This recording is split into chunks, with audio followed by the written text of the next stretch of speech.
तौरीत के मानने वाले को यहूदी, इंजील के मानने वाले को ईसाई और कुरान मजीद के मानने वाले को मुसलमान कहा जाता है।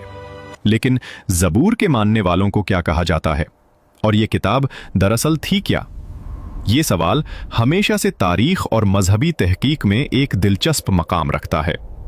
दोस्तों, अल्लाह ताला ने मुख्तलिफ अदवार में मुख्तलिफ उम्मतों की हिदायत के लिए 4 बड़ी आसमानी किताबें नाजिल फरमाईं: तौरेत, ज़बूर, इंजील और आखिर में कुरान मजीद।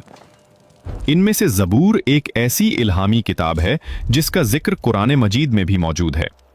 यह किताब हज़रत दाऊद अलैहिस्सलाम पर नाजिल की गई, और इसकी खास बात यह थी कि यह किसी शरीयत या कानून की किताब नहीं थी, बल्कि सिर्फ और सिर्फ अल्लाह ताला की हम्दो सना, दुआओं और मुनाजात पर मुश्तमिल थी। हज़रत दाऊद अलैहिस्सलाम को अल्लाह ने एक बेमिसाल, दिल को छू लेने वाली आवाज़ अता फरमाई थी। जब वो ज़बूर की तिलावत किया करते तो पहाड़, दरख्त, परिंदे सब खामोश हो जाते और पूरी फ़ज़ा में सिर्फ अल्लाह की हम्द के नगमे गूंजते। यही वजह है कि ज़बूर को तारीख की सबसे रूहानी और पुरसोज किताबों में शुमार किया जाता है। तारीख हमें बताती है कि हज़रत दाऊद अलैहिस्सलाम से पहले हज़रत मूसा अलैहिस्सलाम को बनी इसराइल की रहनुमाई के लिए तौरेत दी गई थी। बनी इसराइल ने फ़िरौन की गुलामी से निजात पाई, मगर फिर वो बार बार गुमराही में पड़ गए। अल्लाह ताला ने उनके दिलों को दोबारा हिदायत देने के लिए हज़रत दाऊद अलैहिस्सलाम को बादशाह और नबी दोनों के मनसब पर फाइज फरमाया। इसी दौर में तालूत और जालूत का मशहूर वाक़या पेश आया, जिसमें हज़रत दाऊद ने अल्लाह के हुक्म से एक पत्थर के जरिए उस देवकामत जालूत को हलाक किया। ये वो लम्हा था जिसके बाद अल्लाह ताला ने हज़रत दाऊद अलैहिस्सलाम को हुकूमत भी दी, और वही भी, और वो वही ज़बूर थी।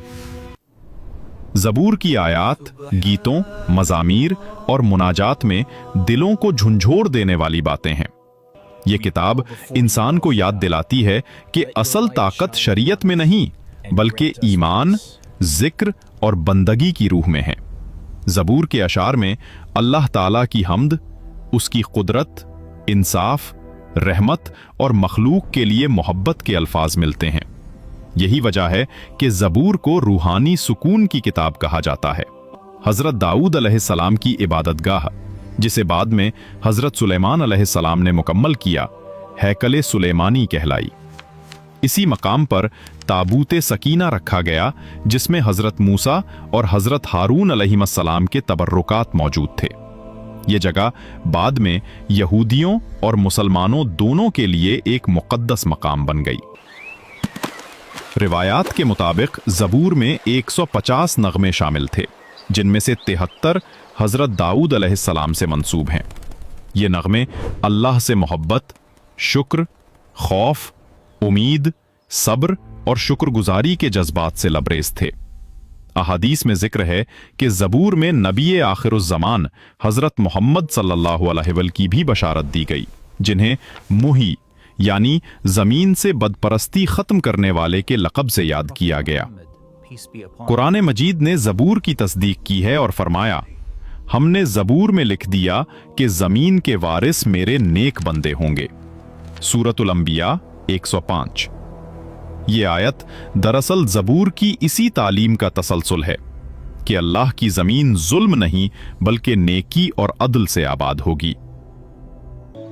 बाज़ मुहक्किकीन के मुताबिक ज़बूर में और कुरान में कई अल्फाज और ख़यालात मुश्तरक हैं। ज़बूर में दुआएं, इस्तिग़फ़ार, उम्मीद और सब्र के जो पहलू मिलते हैं, वो कुरान मजीद के रूहानी उसलूब से हम आहंग नजर आते हैं।